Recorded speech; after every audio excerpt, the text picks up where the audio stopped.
gun now. You're a bit late for that! Hey, what are you doing? Then there were 3 more murders. So which of us killed them? None of us killed Mr. Body or the cook. So who did? The one person who wasn't with us. Yvette. Yvette! She was in the billiard room listening to our conversation. She heard the gunshot. She thought he was dead. And while we all examined the bullet hole, she crept into the study, picked up the dagger, ran to the kitchen, and stabbed the cook. We didn't hear the cook scream, because Mrs. Peacock was screaming about the poisoned brandy. Then Yvette returned to the billiard room. She screamed, and we all ran to her. Well, when did she kill Mr. Body? When I said. We all ran to the kitchen to see the cook. Yvette hid in the study to check that Mr. Body was dead. He got up and followed them down the hall, so she hit him on the head with a candlestick and dragged him to the toilet. Why? To create confusion. It worked. Why did she do it? Was it because she was acting under orders?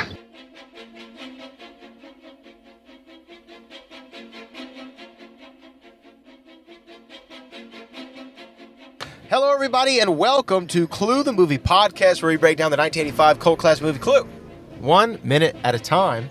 And you know what? I am here. What? I am here in a parking lot. Yes. At the George R. Brown Convention Center for Comic Palooza, and I am joined. You know what? I, too, am in the same parking lot, in the same car, sitting mere foot and a half away from Brad Gilmore. For the first time in Clue, the movie podcast history, We're in the same spot. We're in the same spot at the same time. Not done over any kind of internet connection. No. So, yes, and we're sitting side by side. So, okay, first of all, I will point out, this is something I've always wondered, and I'm very impressed.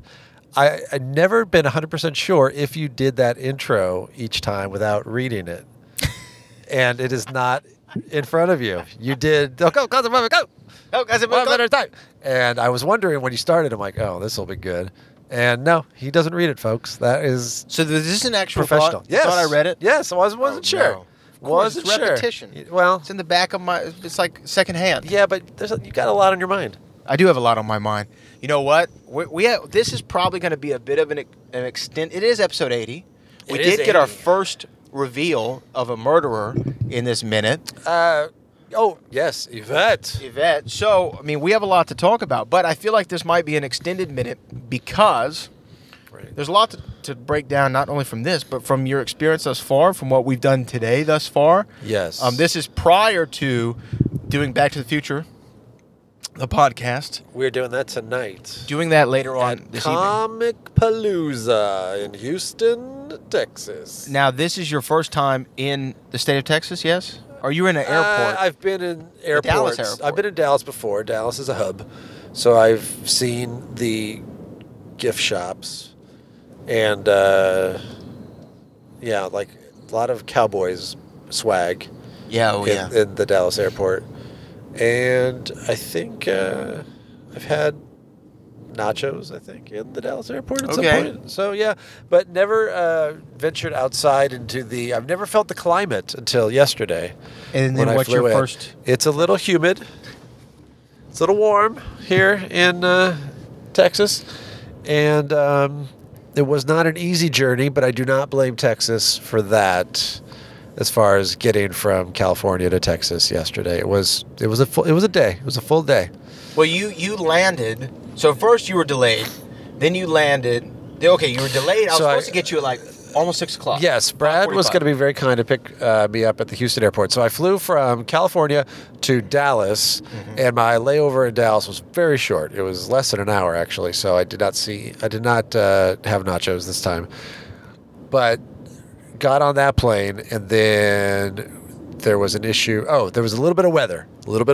Yes. So they said, we cannot take off just yet because we're going to go a different route, and therefore we need more gas. We do not have enough fuel. So we're going to go back to the gate and get more fuel. So we went back to the gate and started fueling up. And then that took a while, and then we heard another captain voice. Well, not another captain. It was just another voice. It said, Other voice. the other captain, he's got to go home. He's off.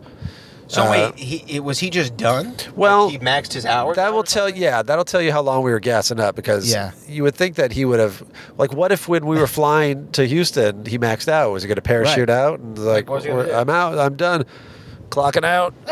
So then they found another pilot, and he came on and he's like, I need to get situated, which you don't necessarily want to hear. That it's going to take. He said, it would take like 15 minutes for me to get situated here, which seems like a long time if you're a pilot. Right.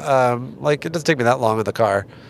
Right. Unless I'm really having trouble finding a podcast. But which maybe that's what he was doing. Who knows? Maybe he's a listener. He's probably trying to figure out. Yeah. What pod was he going to throw on? Yeah, minute 79. Actually, it would have been 78. But but at the same time, you're like, okay, yeah, pilot, take however long you want. Get situated, please. And then we went on the runway, and then we sat on the runway for 45, maybe, which at the time seemed long. And then the problem, I think, also the flight attendant before we left the gate the first time, flight attendant was a little over cocky, and she said, "Are you all ready for our 50-minute, massive flight?" And everybody's like, "Hee, it's so short," and it wasn't. And so then we finally took off, and then it was rather bumpy. So that was kind of like it wasn't great that there was turbulence, but at least it felt like, okay, I see why we waited. Because if it's kind of like when you're in bad traffic and you don't want there to be an accident up front, but at the same time you're like, there better be something major up there that backed us up. Something better be causing this. Right. When you just start going, it's like, what was it? So there was pretty bad turbulence. So I'm like, okay, well, I guess it was going to be worse. So that's fine. And then we landed in Houston, and then the pilot came on and said, yeah, there's a lot of planes here from other places that were supposed to land in Dallas, and they came here, and we don't have a gate. So we're going to be sitting out here for about 45 minutes. That did not go over well. And then it was not 45 minutes. And then cut to, at the same time, the B story. Not that you're the bee, but you're the boat. Brad is coming graciously to come pick me up from Houston, and the outside of the airport was just as chaotic. Oh my gosh. And I've been to George Bush Intercontinental Airport hundreds of times, right? I've never seen it that truncated. Now, I'm sure it's because of the weather issue with all the other planes landing there, and it's also a holiday weekend. Maybe people are trying to get out and go somewhere. So there's a lot going on. But I will say this. So I thought I timed it perfectly because I'm pulling up right when, because I texted you. I said, "Did you land?" And you said, "Just did." I'm like, oh, yeah, beautiful. I spoke to. Well, that was true. No, you just did land. I just didn't know what was about to happen. So I was like, okay, by the time I get to his terminal, he's going to be walking out. This is timing it like a Seinfeld episode. Yeah, and then you were like 45 minutes. I'm like, okay, I can do 45. Right. That's fine. So I do a big loop around. Oh, so you could have gone in like then when you were there? Yeah, I went right there. You were right there. So I did the loop around, and then it would have been 45 minutes, and you're like, hey, they're not telling us anything. And I'm like, okay, let me give it a couple more minutes. And then you said they don't have a timetable. Right. They didn't know. They did not know. And so I was like, oh, man. So I actually did something I've never done before. I was like, well, okay, you know what? He doesn't know. It's going to take me another 45 minutes to get back to this spot. I might as well go back to the house, get things prepared for when he arrives. And then you wrote. Right. And then you came about an hour and a half after that. I think. Yeah. Maybe more. Maybe 2. By Lyft. You were supposed to get here at 6 o'clock. You ended up getting to my home after 11. It was right after 11. So I saw Houston kind of it's the middle of the night, to quote Planes, Trains, and Automobiles. And then for the very first time, Brad Gilmore and I were in the same space. Right. And I met you at the end of the driveway, which I thought was a nice thing to do. They're very nice. And actually, it was nice for the driver, too. He was excited. Yeah, he pulled up to the thing. He got out, got your bag. Yeah. You popped the trunk. Oh, he popped the trunk. Yeah. Okay, he popped the trunk. He's a very nice driver. He's a good guy. What's his name? Tom. Tom and Jeff. I mean, come on now. It's like apple pie. Can't get more American than that. A lot of one syllable. Tom and Jeff met Brad. Tom, Jeff, Brad.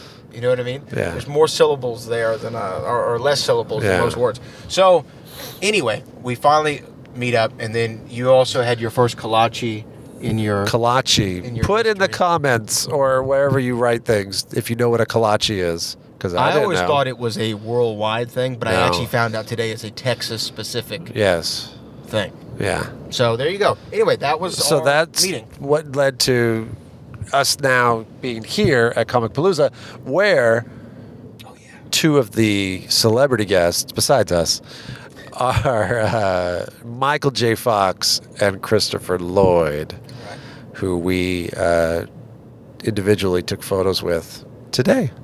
Yeah. And you know what? I've never done a photo op like this. So I don't go to a lot of conventions. I haven't been to one in 9 years. And when I'm here, I'm normally working, doing something, right? I don't go for leisure. The missus took me in, and you know what? There's a nice little group of folks who, said, you should do this. Michael J. Fox and Christopher Lloyd are there. You should go see them. Like, take a photo. Right. Get an autograph, something. Right. Not cheap. No. Not cheap. No. But guess what? But no regrets. Right. No, I agree too. It was very quick, and I would love to do the dollar per second spent with them breakdown. Oh, 100 a second? Maybe. For me. Yeah, it's about the same. Because you did the picture where both of them are together. So tell me why you decided to do it. So I did one where you can see me, and it's on my Instagram right now, at Brad Gilmore, with Michael J. Fox, yes, with Chris Lloyd. You decided to do individuals. Right. Now, the reason I did that is because, yes, I'm a huge Back to the Future fan, but I made a documentary about Clue with Christopher Lloyd, and I'm in the middle of making a documentary about Midnight Madness with Michael J. Fox. Right. So, from a greedy photo being able to use it for something else frame of mind, I thought I need them separate. I understand that. So that is why. And I was wearing a Midnight Madness t-shirt with Michael J. Fox, which he did not acknowledge, but it's okay. And I didn't even get it was about 4 seconds, and they did not engage because I don't think they were allowed to. Because it's very literally photo op. And that's when you pay for photo op, you're getting your photo. That's the op, and nothing else. So I did say, hello, nice to meet you to Michael J. Fox. And to Christopher Lloyd, I said, hello, Christopher Lloyd. I'm a very big fan of Clue. And they no-sold it. You didn't get anything. Nah. Yeah, I didn't get anything either. But we talked about this. I think it's because there was, I don't know, let's say several hundred. Oh, yeah. Several hundred, maybe more, maybe 1,000. If they even engaged for 15 seconds per person. It's too long. And I don't trust this crowd. They would, if they said anything back, a lot of them, I think the conversations would go on forever. So there's just no way they could have got through everybody with that kind of time. Now, I wonder when you get an autograph there at the table while they're signing, do you think they talk while... I think it's very minimal. But there's something. I think it's like, oh, thanks, yeah, cool. Oh, yeah, good for you. Something like that. Midnight Madness, yeah.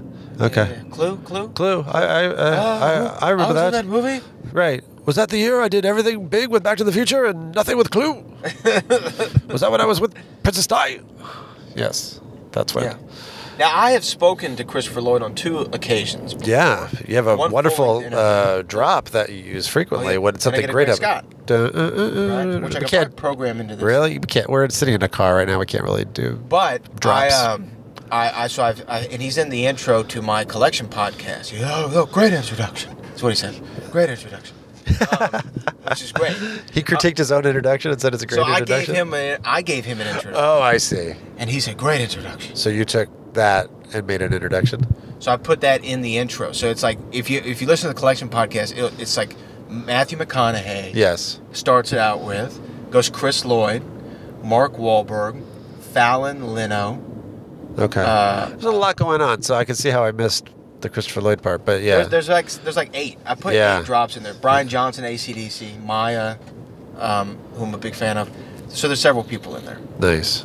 I wanted to show in that intro that there's a range of topics. Yeah. Anyway, so I've met Christopher Lloyd before virtually on 2 occasions. Never had any interaction with Michael J. Fox. Yeah. I've talked to his publicist a lot, and they're probably annoyed with me. Good for you. This was cool. Yeah. This is a photo that's going to be on the wall. I'm actually... Okay, we'll say this, and then we'll go into Clue, because this is actually a big Clue minute that we just saw. Minute 80 is huge. Yeah. Because we got our first reveal. But I'm debating on this photo I took with Michael J. Fox and Christopher Lloyd. It's really good. Like, it's a good photo. They're great picture taker people. All three of them look fantastic. You're right. Okay, thank you.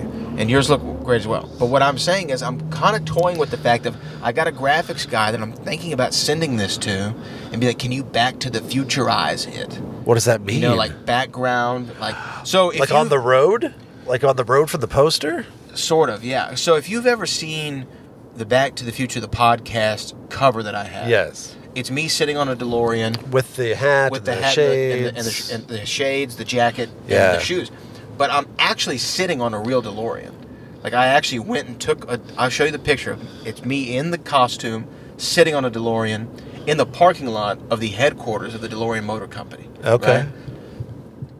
But then I sent it to this guy, shout out to Brian Ward, and he took the background out and he redid it all. I mean, he put the clock tower in the back, and lightning striking, and all that stuff. Okay, I see what you So mean. I'm wondering if I shouldn't update the cover art with the three of us Back to the Futurized. Well, that would mean that you have to do a new updated version of the book.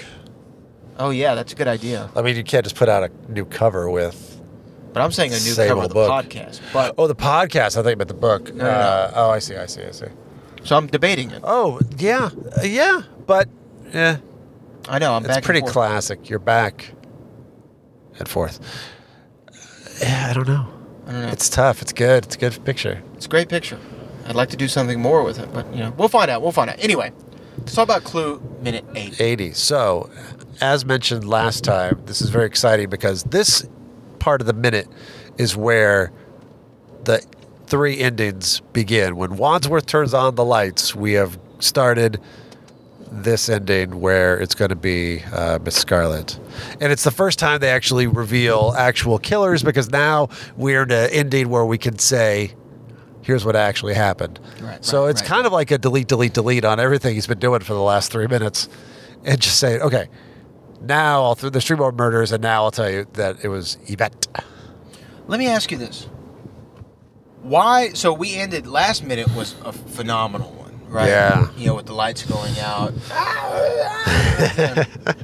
And then, we talked about, what's the name of the actor who played the godly person? Oh, Howard Hessman. Howard Hessman. Howard Hessman, yes. And we talked about him and all that, and it was good fun. The elderly 45-year-old man. The elderly 45-year-old man. Yes. Now, this minute starts with Wadsworth pulling the light switch back on. Yeah. And then he says, okay, and then blah, blah, blah. And then there were 3 more murders. Right. Right. We get that in this minute, right? Yeah. Okay. We just heard it. Why doesn't he explain the 3 more murders? Is it a time thing? Why are they just a mention? Why are the motorist, the cop, and the telegram? Those are the ones. Why are they just like a mention? That he just kind of blows them off? Yeah, those are the last 3, right? Second telegram, real cop. Because the real murders he only talks about are the cook and Mr. Body. That's it. I guess, yeah, because each ending is only like 6 minutes long, so we gotta move. You think that's the reason? But they never. But he will in the next one kind of go over it in flashback because this one with the Scarlet ending is I think the heaviest with the flashbacks. Yeah. Because you get to see Yvette really do her thing. A lot of Colleen Camp in the flashback and Lee Ving. And the cook. The cook takes the knife in the back and she takes it like a champ. By the way, we've emailed Lee Ving to come on the podcast. We have emailed. We haven't heard back. Not back now, sorry. But he said he was going to do it. He told Laker Jim. Shout out to Laker Jim. That He he told would Laker do Jim it. that he would do the podcast. Right. Lee Ving is in a band called Fear. And from what I see on their Instagram, Fear Lee Ving, that they are on tour a lot. So I know he's online because he's on, I think he runs his own Instagram, I think.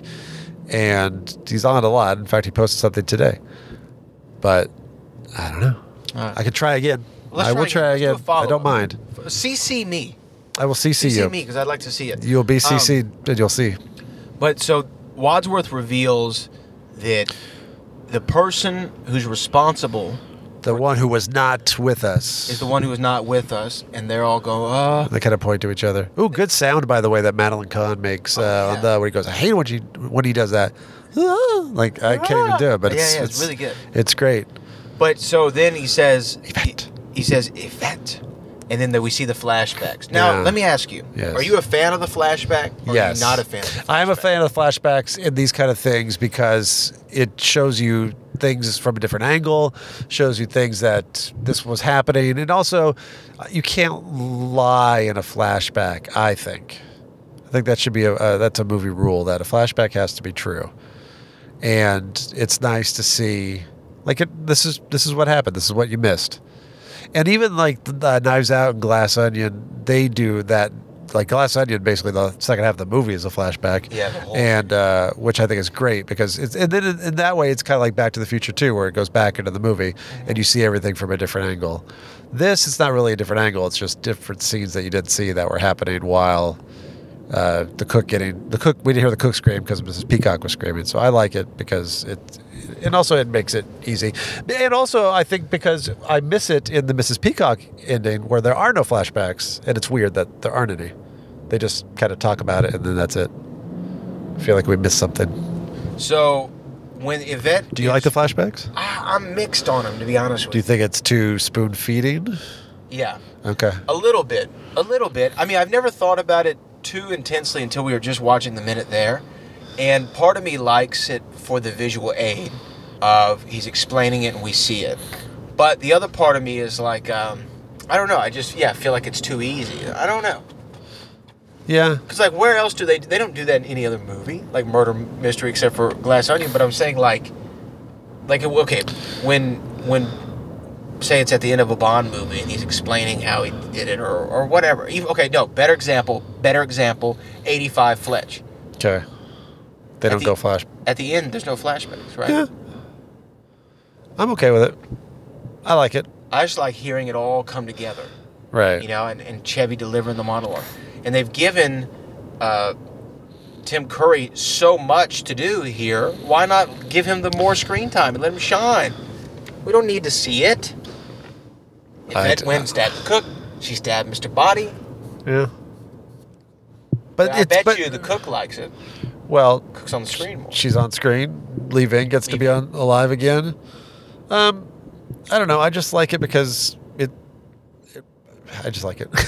So when he says Yvette kills the cook, we don't hear it because Miss Peacock's screaming, Right. and then Yvette goes to the billiard room and she screams.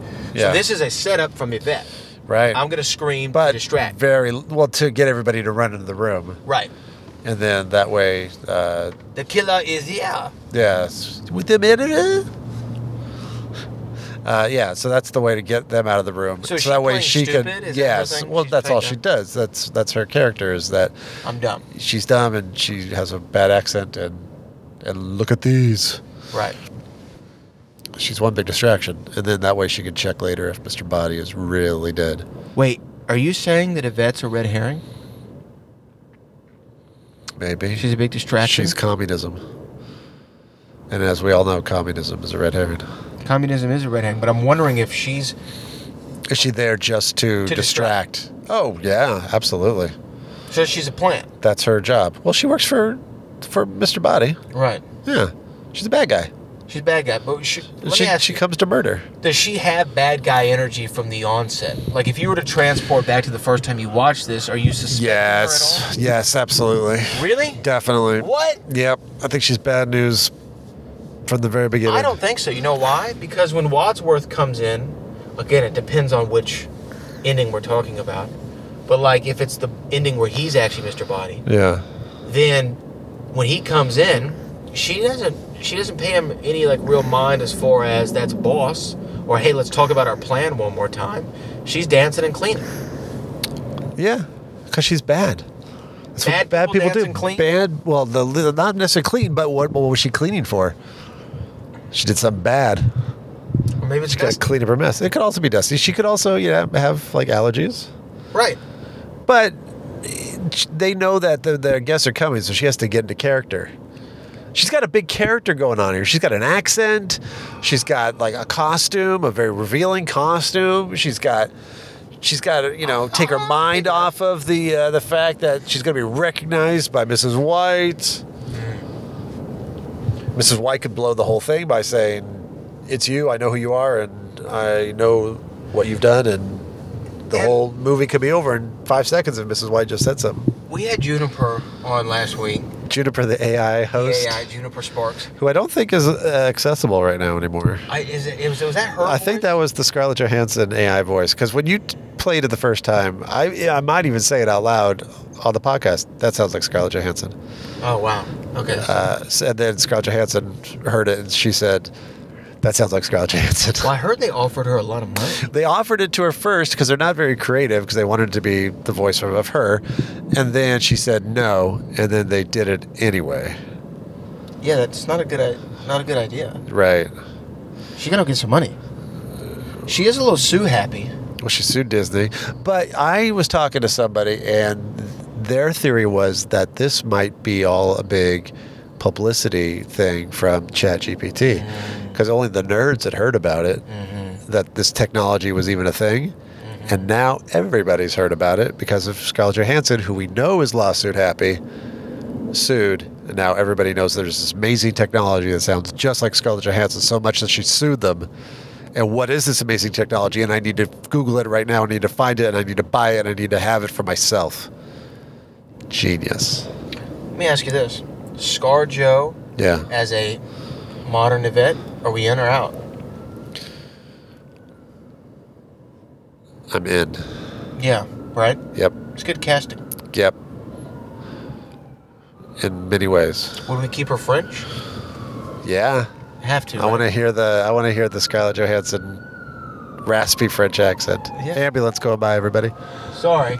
If y'all can hear any of this stuff, Sorry, didn't mean to frighten you. it's we're in a car, like in Houston. We're Fourth by, largest city in the United States. outside of a convention center. Stuff's gonna happen. There's sporting locations. So then we're getting ready to get true ending. I don't know. It's about to happen. In Like in May? the next minute. Yeah, that's the other We trick. still I didn't figure that don't. out. Yeah, we didn't figure that out like we said we were going to. But I think it's the first one when you watch it. Obviously, On on the whatever you're watching it on, it's the first one they reveal, and this is the one that makes the most sense. And I think that's why it has so many flashbacks. And I think that's why the flashbacks are good, because it does make it solidifies that yes, this is what happened, because they get a little dodgy moving on as far as the details. Well, I think that again we've talked about how this movie not supposed to be the easiest. Well, Juniper even said that. Juniper's like, look, this is it's like comedy. everybody, calm down. Calm down now. Even I, without a sense of humor, understand it's supposed to be funny. So let me ask you this: when you would watch this at home on home video, now you saw it in '85, right? No, I didn't see it till it came out on VHS, and that was 86. '86. '86. You saw it in '86. The VHS. Explain to me, how did it end? Did it do the Same as here's what happened? Yeah, here's what really same happened? things, the exact But same They thing. didn't have the technology to be like random ending. No, it just played It was straight that. through. So that's how you always knew. That's the movie. I never saw it with a random ending until when the DVD came out. You could do it, You could do random. and so I did it once just to see, and I didn't like it. I like it with all three. I think all three is the way that it should be. Yeah. Always. Yeah, Because it's actually the best version of the movie. and it plays up. It still has the gimmick, but without the disappointment. And we've said this before too. All three of the endings have something that's iconic to Clue. Right. This one has the 1 + 2 + 2 + 1. The second one has Mrs. Peacock was a man, and the third one has flames on the Flames. side of my face. Right. So you need to see all three to get all the classic Clue lines. As far as the endings go, to me, because again, we've said it for a couple weeks now, I think, or we've mentioned it, but this really is the beginning of the end. This is literally the beginning of the end. We're like, and after this episode, we have 16 more of these, and it's wrapped. It's over with. I actually didn't think when we started that we were going to see the end of this, to be honest with you. I don't think we're fully aware of the commitment. It did either, no, right? it didn't really ring true. But that's most of the commitments I make. I just go, all right, and then partially some way in. I've had jobs like that too. I'm like, did I say yes? And then I keep going. But this is the beginning of the end. Yeah. And to me, though, the endings should, when I say it should always be like this, even when you see it in theater, like when I went to go see it here in Houston, right down the street from where we are now, actually. Yeah. Nice. they did all 3 endings. Yeah, every time I've Because seen you it in the have theater, they to- do it that way too. I feel like you have to. Yeah. Because if you just end it in one of the random endings, again, I want to applaud them for thinking of that because it's a really great gimmick that had it been, here's the thing, had it been not 1985, Yeah. I feel like it would have worked. When would it have worked? What year? 1986. No, because One more I year. just feel like, honestly, Back to the Future swallowed up all the air from that. Oh, I see what you're saying. But 86 had big movies too. What did 86 have? Top Gun.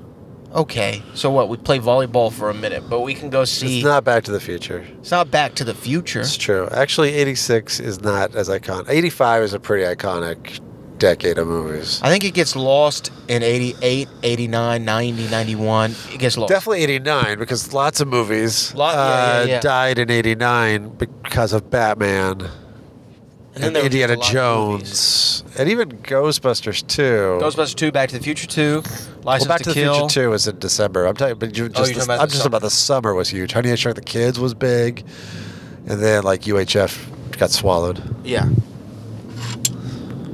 This died. We know it doesn't have a good battery. Yeah, so I mean, all that, right? Right. So yeah, it's kind of like in the same way that there's some years when a movie like Crash wins Best Picture, Where you're like, why? because there's nothing else really. I mean, there might have been something else that was good, but and then there's some years where a movie could have been nominated and it wasn't because there were just so many good ones. You just never know what else is being released. So do you think... Yeah, Clue got swallowed by Back to the Future and Rocky IV, and even Jewel the Nile did bigger. Jewel The the Nile did sequel better than Clue? the sequel Better to Romancing the Stone. Which Yeah, actually not Jewel the Nile. No, it's fine, but It's okay. It did very well, and it came out. This was rare at the time. Came out only 2 years after the first one. That's That quick. wasn't normal. that. You know Like, why? Ghostbusters 2 was 5 years. No Zemeckis. They'd have to wait for Zemeckis. Maybe Movie they would have been much better. Well, what was Zemeckis doing after Romancing the Stone? He had something. Another movie Something that was taking up a lot that's of being his time. celebrated right now in a building we're sitting right next to. Yes. So, to me, I think you made the right choice. look at that. The official Back to the Future Twitter account just liked my photo. Hey, Now, we do follow each other, that's nice. but they just gave it a little like-a-rooski. All right. Yeah. Guess what? Whoa. What? How fortuitous that we met Marty and Doc Whose on birthday this is day. it? Today's Bob, Bob Gale's, Gale's birthday. The father of time is what we call him. Oh, do we call him that? Well, that's what I call him. Okay. There he is. Bobby Gale. BG in the Heezy. Yeah, BG. My initials as well. Yeah. Look, there's so many connections. We're tied. It's destiny. I mean, density. I mean, something. Anyway, give me a milk chocolate. But anything else from this minute we should point out? Yeah, it's a good minute. Again, it's exciting. This is like it's hard. It feels weird to stop and start now because we're moving, and it's also weird. We just met in a way. At least I just met for the first time, Christopher Lloyd, and then we just saw him on screen I know. 40 years earlier. Do you sometimes go oh wow, That was him. what a weird world we live in. right? That we can go see him and not have him say anything. Right. It's kind of like looking at the screen. Like if I talk to the screen right now, to Professor Plum on the movie, he'll talk back just as much as the real Christopher Lloyd just did. Willie? 0. 0 words. Well, I think that wraps up minute 80. Yes, 80.